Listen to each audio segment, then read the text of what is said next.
Welcome, welcome. My name has been cool. I am a sports analyst, the host of BC-60.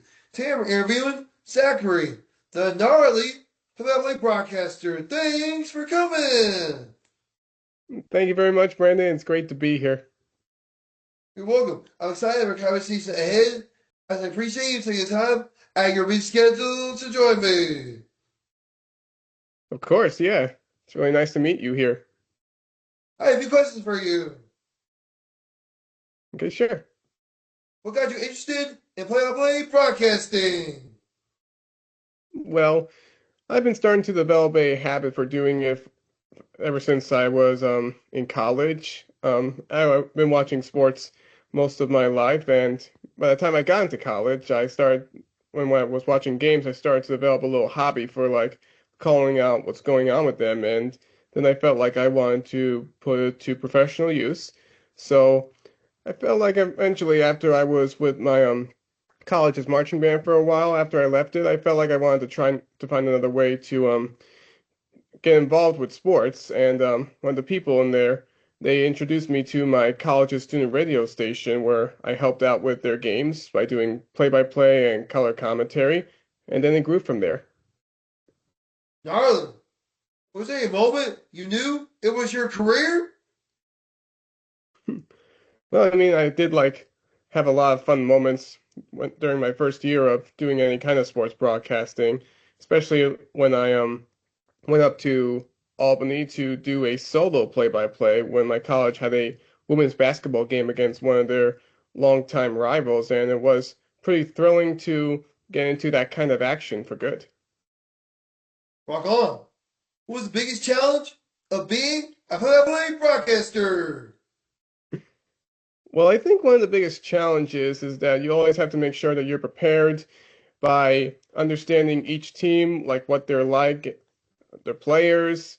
Need to know like which one you'll probably expect to see on the field or on the court the most.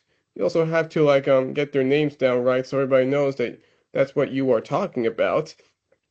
And you also have to know like with each sport you call, you have to understand the rules pretty well so that way you can call it and the audience knows that you know everything about it. Well, for me, I practice to make sure I'm prepared when I call the Charlotte Hornets.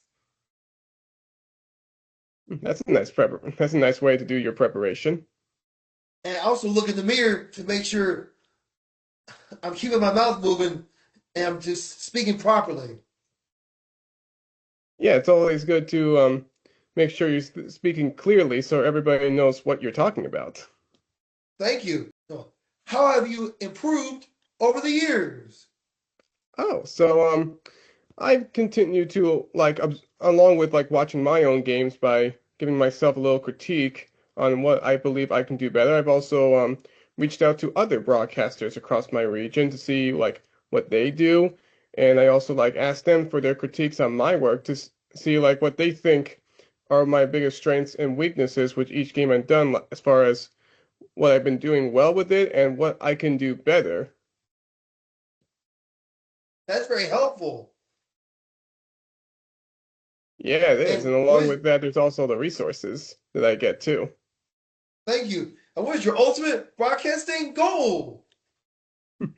Well, I've been telling this to a lot of people for the last few years because I'm always staying focused on doing it, but my ultimate goal is to be the voice of a Division One school.